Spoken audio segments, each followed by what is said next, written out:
سال سیدی مرشدی یا نبی یا سیدی مرشدی یا نبی یا غلام ہے رسول کے غلام غلامی رسول میں ہونا عشق مصطفیٰ لبیک لبیک یا رسول اللہ لبیک لبیک لبیک یا رسول اللہ لبیک لبیک لبیک یا رسول اللہ بسم اللہ الرحمن الرحیم الحمد للہ الذی اعلی منزلۃ المؤمنین بکریم خطابہ ورفع درجۃ العالمین بمعانی کتابہ وخص المستمتین منهم بمزید الاصابۃ والصواب والصلاة علی من لا نبی بعدہ والسلام علی آلہ الطیبین الطاہرین وعلى أصحابه المتأدبين المهديين وأولياء أمته وعلماء أهل سنته أجمعين خصوصا على أبي حنيفة وأحمد رضا أما بعد فأعوذ بالله من الشيطان الرجيم بسم الله الرحمن الرحيم قال الله تبارك وتعالى في القرآن المجيد والضحى والليل إذا سجى صدق الله العظيم وصدق رسوله النبي الكريم الأمين رب اشرح لي صدري ويسر لي امری واحلل عقدۃ من لسانی یفقهوا قولی بندہ پروردگارم امت احمد نبی دوست دار چار یارم تابع اولاد علی مذہب حنفیہ دارم ملت حضرت خلیل خاک پائے سے اعظم زیر سایہ ہر ولی یا صاحب الجمالی و یا سید البشر من وجہ کالمنیر لقد نفر القمر لا يمكن الثناء كما كان حقه بعد خدا بزرگ توئی قصہ مختصر قال اللہ تبارک وتعالی فی القرآن المجید فی شان حبیبہ مخبرا وآمرا ان اللہ وملائکتہ یصلون علی النبی یا ایہا الذین آمنوا صلوا علیہ وسلموا تسلیما الصلاة والسلام علیک یا سیدی یا رسول اللہ وعلی آلک واصحابک یا حبیب اللہ الصلاة والسلام علیک یا نبی اللہ وعلی آلک واصحابک یا نور اللہ۔ اسلام کی صداقت خطبوں میں ہے ہمارے، آسان نہیں مٹانا زور بیاں ہمارا، اور ان ظلمتوں سے کہہ دو کہیں اور جا بسیں اب، ان ظلمتوں سے کہہ دو کہیں اور جا بسیں اب، کہ شیر بن چکا ہے ہر ہر سنی جوان ہمارا، ہر بے اصول کے لیے فطری اصول زندہ ہے، چبھن میں رہ کے بھی خاروں میں پھول زندہ ہے، اور جشن میلاد منا کے بتلاتے ہیں زمانے بھر کو، جشن میلاد منا کے بتلاتے ہیں زمانے بھر کو، ہم ہی وہ لوگ ہیں جن کا رسول زندہ ہے۔ اللہ جل وعلا وعد مقبر کی حمد و ثنا سے پیر حبیب سرور کائنات فخر موجودات سیرت بزم کائنات شہنشاہ آدم و بنی آدم دنہ سبل ختم الرسول احمد مجتبیٰ جناب محمد مصطفیٰ صلی اللہ علیہ وسلم کی ذات گرامی پر ہدیہ درود و سلام پیش کرنے کے بعد نہایت ہی محترم مکرم قابل احترام زیر احتشام پیارے اسلامی بھائیوں، نبی پاک صلی اللہ علیہ وسلم کی ذات گرامی پر ہدیہ درود و سلام پیش کرنے کے بڑے فضائل و برکات ہیں جن سے کتب حدیث مالا مال ہے۔ حصول برکت و نزول رحمت کے لیے درود پاک کی ایک فضیلت آپ کے گزر کرتا ہوں۔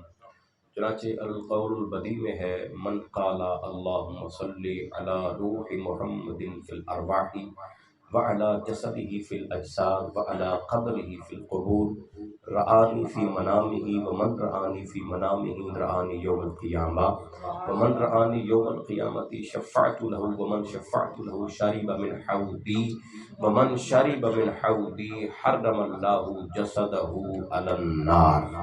اس حدیث کا ترجمہ معنی مفہوم کچھ اس طرح ہے، فرمایا کہ جو حضور علیہ السلام کی ذات گرامی پر یوں درود پاک پڑھتا ہے اللہم صلی علی روح محمد فی الارواح وعلی جسدہ فی الاجساد وعلی قبرہ فی القبور، جو یوں درود پاک پڑھتا ہے فرمایا کہ اس کا اجر اور اس کی فضیلت کیا ہے۔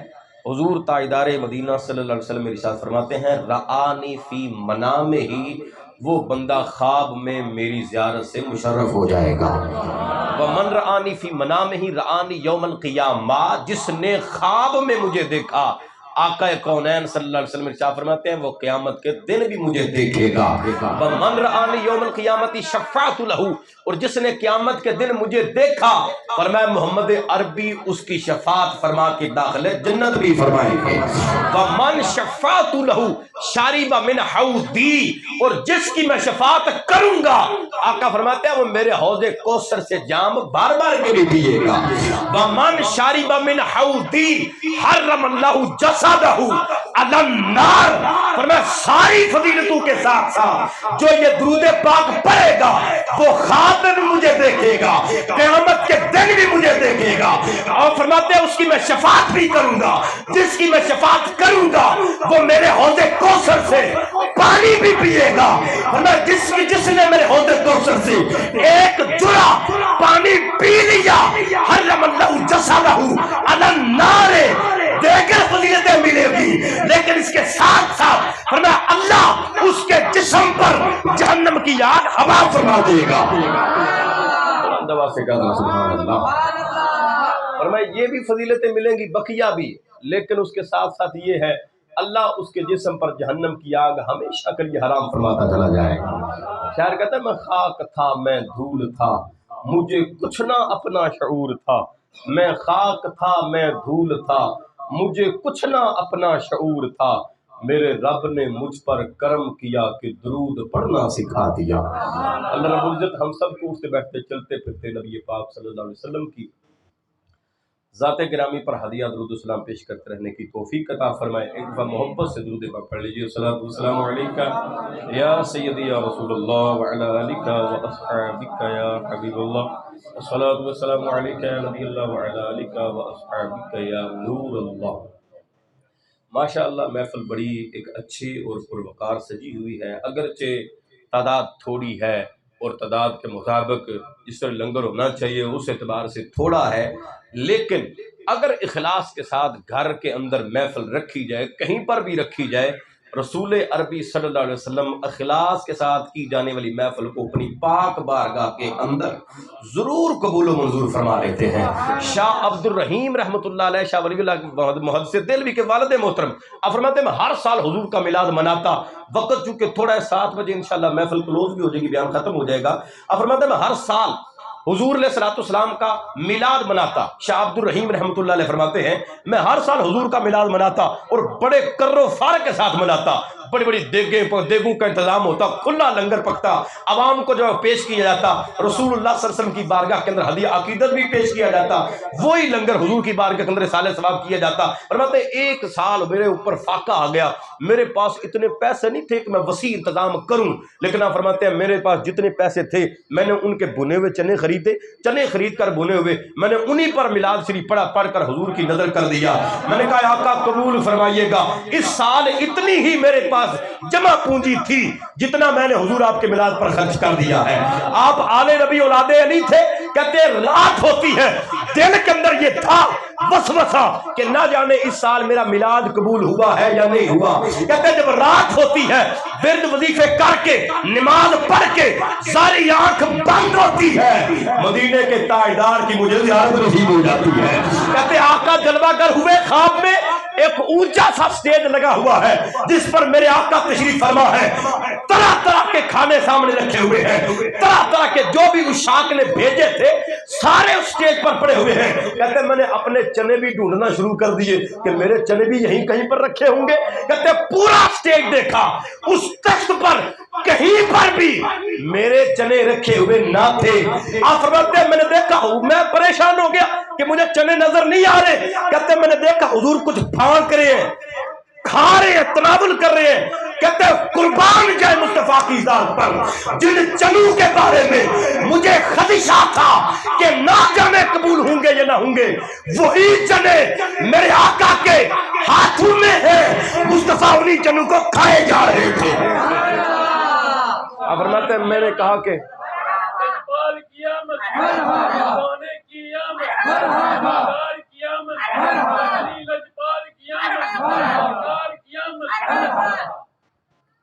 آپ فرماتے ہیں میں سمجھ گیا حضور کی بارگاہ کے اندر اخلاص کو دیکھا جاتا ہے۔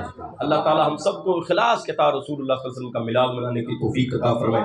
ماشاءاللہ محمد شفیق صاحب کے گھر کے اوپر یہ محفل سجی ہوئی ہے، مولانا قاری حسن رضا صاحب آپ یہ سجا رہے ہیں، اور محفل کے اندر ماشاءاللہ مولانا طارق مدنی صاحب آپ بھی تشریف فرما ہیں، اور ہمارے نگران پاک مولانا یاسر اتاری صاحب آپ بھی تشریف فرما ہیں۔ اللہ تبارک و تعالیٰ سب کو میلاد پاک کی برکت عطا فرمائے، ان بزرگوں کا سایہ ہمارے سروں پر تدیر قائم و دائم فرمائے۔ وقت چونکہ مختصر ہے، بغیر میں لمبے چوڑا تمہید باندھنے کے شروع کرتا ہوں کہ اللہ تبارک و تعالیٰ نے اپنے نبی علیہ السلام کو بے مثال حسن کی دولت سے مالا مال فرمایا۔ المختصر یہ ہے، حضرت یوسف علیہ السلام کا حسن بڑا مشہور ہے کائنات میں، لیکن علماء فرماتے ہیں کائنات میں جتنا بھی حسن ہے وہ سارے کا سارا اللہ نے حسن کل اپنے محبوب کو عطا فرمایا، اور اس کل کا ایک جز حضرت یوسف کو عطا کیا گیا۔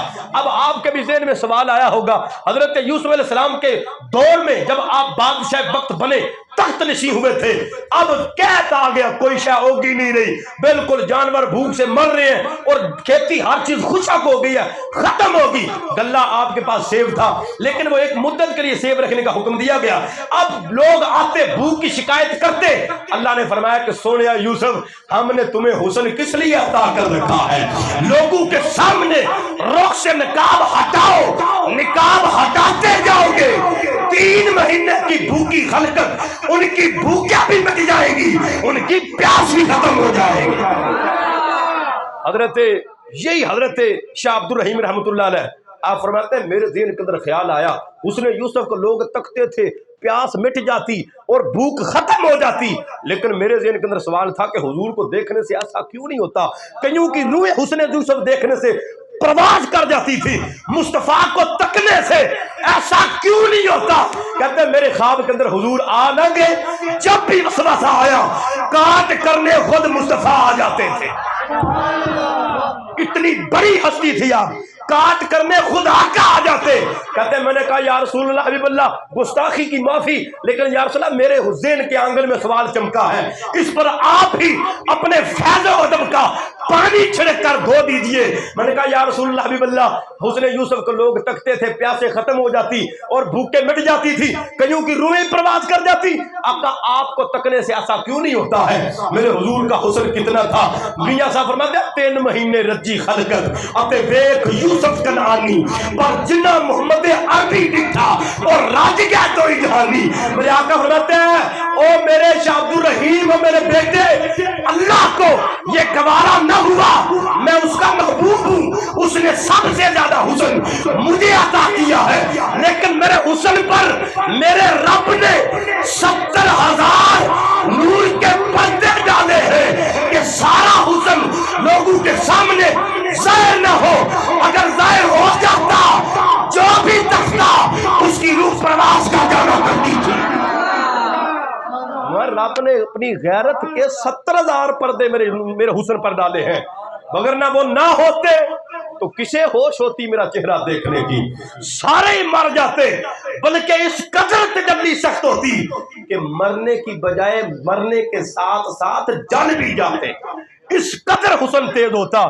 یہ رسول اللہ کا حسن تھا۔ اب جس نے بھی حضور کو دیکھا اپنے انداز میں بیان کیا کہ مصطفیٰ کا حسن کتنا ہے، حضور کو جس نے بھی تکا ہے اپنے انداز میں بیان کیا گیا۔ اب صحابہ سے پوچھو کہ جن نے تاک کے مصطفیٰ کا چہرہ ایسا مرتبہ پایا ہے کہ نہ وہاں پر ولی پہنچ سکتا ہے، نہ غوث پہنچ سکتا ہے، نہ قطب پہنچ سکتا ہے، ساری زندگی کے چلے اور عبادتیں ریاضتیں ایک طرف رکھی جائے، صحابی رسول کی گرد راہ تک بھی نہیں پہنچ سکتا ہے۔ کیوں؟ وجہ کیا ہے کہ صحابی رسول نہ کثرت اعمال سے بنتا ہے، نہ چلے کاٹنے سے بنتا ہے، نہ روزے رکھنے سے بنتا ہے، نہ عبادتیں ریاضتیں کرنے سے بنتا ہے۔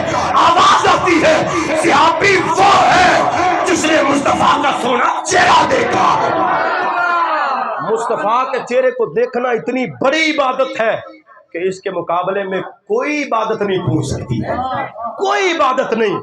اسی لیے تو رب نے فرمایا نا قرآن میں وَالضُّحَىٰ وَاللَّيْلِ إِذَا سَجَىٰ، سونیا ہمیں تیرے سونے چہرے کی قسم ہے، سونے چہرے کی اور کالی زلفوں کی قسم ہے، جب وہ چہرے پر چھا جاتی ہے اتنا حسن تھا. اب ہر میں بیان کر رہا تھا, ہر جس نے بھی دیکھا اپنے انداز میں بیان کرنے کی کوشش کی سرکار کتنے سونے تھے. اب دیکھو حضرت انس بن مالک رضی اللہ تعالیٰ عنہ جنہوں نے 10 سال مصطفیٰ کی نوکری دی ہے, حضور کے لیے وضو بھی تیار کیا, وضو بھی کرواتے تھے, پانی گرم کرتے, ساری باتیں ان کے ذمہ تھی. آپ فرماتے ہیں میں ہر وقت مصطفیٰ کے سامنے رہتا. آپ فرماتے ہیں رب کعبہ کی قسم ہے میں نے حضور کے چہرے کو دیکھا, اس مقام پر پہنچا, اس نتیجے پر پہنچا, کان وجہہ کا براق مسافر, مصطفیٰ کا چہرہ اتنا سونا تھا یوں لگتا تھا کسی نے قرآن کھول کے رکھا ہوا ہے. حضرت مولا علی سے پوچھو آپ کیا فرماتے ہیں؟ آپ فرماتے ہیں میں نے دنیا دیکھی ہے, میں نے بڑے بڑے حسین و جمیل لوگ بھی دیکھے, لیکن جب میں نے حضور کو دیکھا آپ فرماتے ہیں لم ارا قبلہ ولا بعدہ, اور جب سے سرکار کو دیکھا ہے, سرکار کو دیکھنے کے بعد مجھے پتا چلا کہ میں نے پہلے بھی جتنی قوم دیکھی ہے, بعد میں بھی سرکار کے جتنوں کو دیکھا ہے, مصطفیٰ سے چھوڑا نہ کوئی پہلے حضور سے گزرا ہے, نہ مصطفیٰ کے بعد کوئی آنے والا ہے, نہ کوئی پہلے گزرا ہے نہ بعد میں آنے والا ہے. حضرت حسان بن ثابت بولتے ہیں, کہتے ہیں مولا علی بڑا علم ہے آپ کے پاس, باتیں کیسی کرتے ہیں, دیکھتے آپ تب جب رب نے کوئی دوسرا پیدا کیا ہوتا, جب رب نے کوئی دوسرا بنایا ہوتا. اور حضرت جابر بن سمرہ سے پوچھو کہ حضور کتنے سونے تھے. آپ فرماتے ہیں میں حضور کو ملنے کے لیے گیا, 14ویں رات کا چاند اتفاق سے اس روز پورے آبوتاب پر تھا, پوری چمک دے رہا تھا اپنی, سارا نور جو ہوتا ہے وہ 14ویں کی رات چاند اپنا دکھاتا ہے. 14ویں کی رات تھی, میں مصطفیٰ کو ملنے کے لیے گیا, میں نے دیکھا حضور اپنے ذہن کے اندر تشریف فرما ہے. کہتے ہیں حضور علیہ الصلوۃ والسلام کے جسم اقدس پر سرخ داری دار جبہ آپ نے پہنا ہوا تھا, وہ آپ پہن کر تشریف فرما تھے. کہتے ہیں میں کبھی چاند کو دیکھتا, کبھی مصطفیٰ کے چہرے کو دیکھتا, کبھی میں آسمان کے چاند کو دیکھتا ہوں, کبھی میں آمنہ کے چاند کو دیکھتا ہوں. اور کہتے ہیں میں بار بار دیکھتا گیا. اب میں ان کا آپس کے اندر تقابل کرنے لگا کہ چاند حسین کون سا ہے, آسمان کا چاند حسین ہے یا آمنہ کا چاند حسین ہے. کہتے ہیں میں نے کہا اس نتیجے پر پہنچ کر کہ او آسمان کے چاند تیرے چہرے پر داغ ہے, مصطفیٰ کا چہرہ صاف ہے, تیرے چہرے پر داغ ہے, مصطفیٰ کا چہرہ صاف ہے. کہتے ہیں میں بول اٹھا فائدہ ہوگا آسانو اندی من القمر, میرے نزدیک آمنہ کا چاند آسمان کے چاند سے زیادہ سونا لگ رہا تھا, زیادہ سونا لگ رہا تھا حضور علیہ الصلوۃ والسلام کا چہرہ.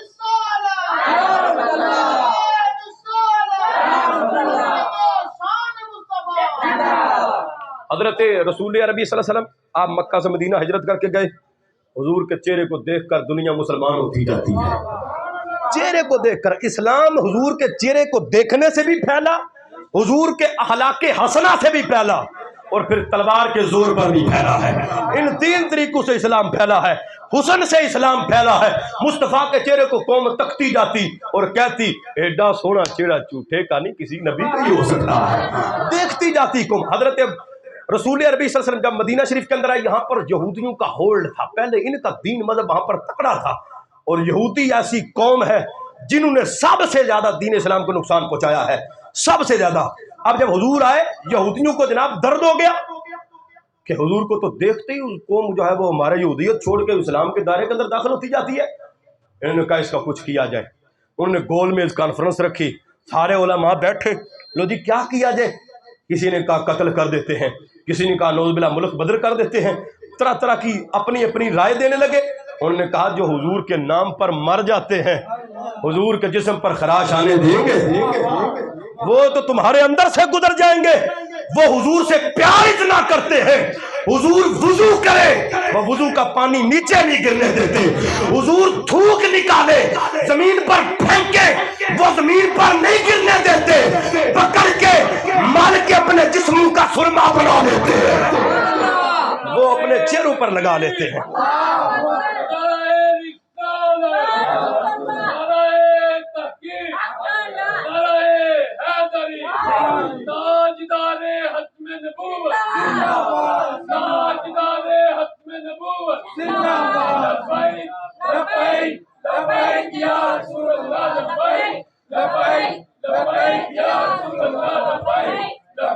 بسم اللہ بسم اللہ۔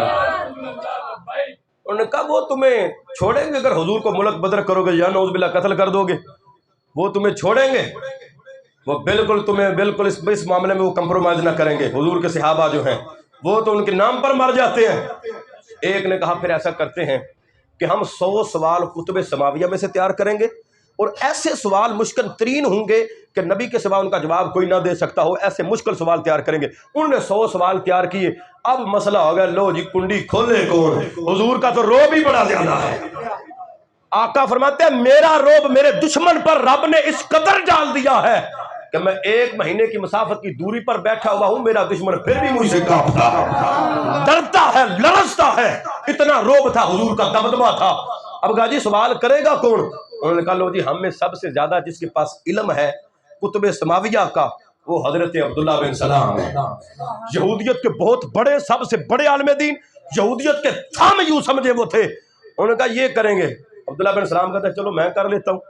انہوں نے گویا 100 سوالوں کی گٹھڑی اپنے سر پر رکھی اور رسول ربی صلی اللہ علیہ وسلم کے گھر کی طرف چل پڑے۔ کہتے ہیں جب میں وہاں پر پہنچا نا میں نے حضور کا چہرہ دیکھا، میں دیکھتے ہی رہ گیا، اور حضور درس حدیث دے رہے تھے۔ میرے آقا فرماتے ہیں صحابہ جب آپس کے اندر ایک دوسرے کو ملو تو سلام و مصافحہ کیا کرو، بھلائی کا جواب بھلائی کے ساتھ، برائی کا جواب بھی بھلائی کے ساتھ دیا کرو، ایک دوسرے کی عزت نفس کو سمجھو، زنا سے بچو، چوری سے بچو، دھوکہ دہی سے بچو۔ سرکار درس حدیث دے رہے تھے، عبداللہ بن سلام کہتے ہیں میں نے حضور کے چہرے کو تکی تھا، رب کعبہ کی قسم حضور کا حسن دیکھا، اخلاق دیکھے، قدموں پر گر کر مصطفیٰ کا دیوانہ بن جاتا ہوں۔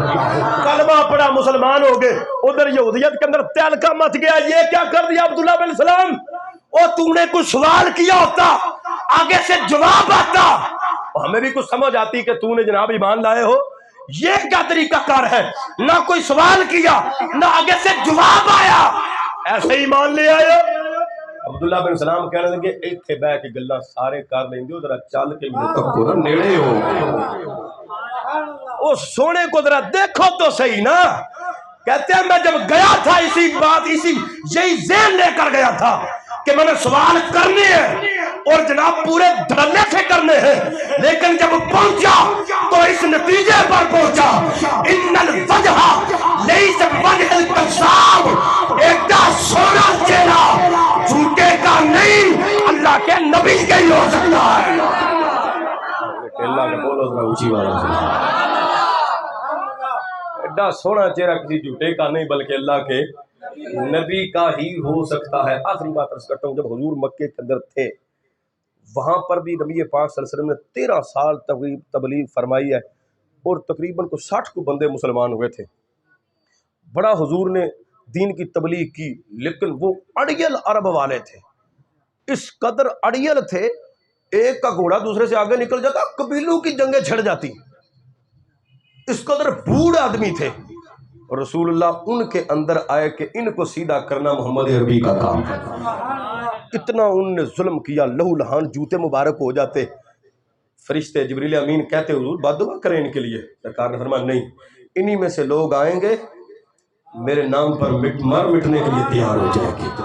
آپ نے عفو در گزر سے کام لیا۔ بہرحال جب حضور وہاں پر تھے دین کی تبلیغ آپ فرما رہے تھے، اس لیے دیکھیں سرکار دو عالم صلی اللہ علیہ وسلم پر بھی ظلم و ستم کیا گیا۔ مبلغ کو بھی گھبرانا نہیں چاہیے۔ مدنی قافلے کے اندر جاتے ہیں جناب مسجد کا تالی نہیں کھولتے یا لیٹ ہو جاتا ہے تو ان جیسی پریشانیوں کو دیکھ کر صبر کرنا چاہیے کہ راہ خدا کے اندر جو مصیبت آتی ہے وہ بندے کو سیدھا جنت کے اندر پہنچاتی ہے۔ اللہ تعالی ہمیں صبر کی توفیق عطا فرمائے۔ اب وہاں پر ابو جہل جو تھا اس کی دوستی تھی حبیب یمنی سے، حبیب یمنی سے دوستی تھی، اور حبیب یمنی کی اگر ہسٹری پڑھے تو حبیب یمنی ملک شام کا بہت بڑا بادشاہ تھا، سونے کی کرسی پر بیٹھتا، جہاں جاتا سونے کی کرسی اس کے ساتھ ہوتی، اس کے ساتھ پوری ایک فوج ہوتی، رعایا کے چند بندے وزراء وغیرہ ہوتے، وہ آتا جاتا۔ ابو جہل نے خط لکھا کہ تھے کہ محمد نامی بندہ آ گیا اپنی نبوت کا دعویٰ کرتا ہے، ایسا کرو ہمارے درمیان فیصلہ آ کے کر جو تم بادشاہ ہو، دانا عقل مند آدمی ہو۔ حبیب یمنی نے جواب دیا کہ میں جناب آیا بس۔ اس نے 12,000 اپنی فوج ساتھ لی، سونے کی کرسی ساتھ ہے، وہ اٹھا کر مکے کے باہر آ کر پڑاؤ ڈالا۔ آگے جناب ابو جہل اور ابو لہب جیسے بڑے بڑے کافر اس کے استقبال کے لیے بیٹھے ہوئے تھے۔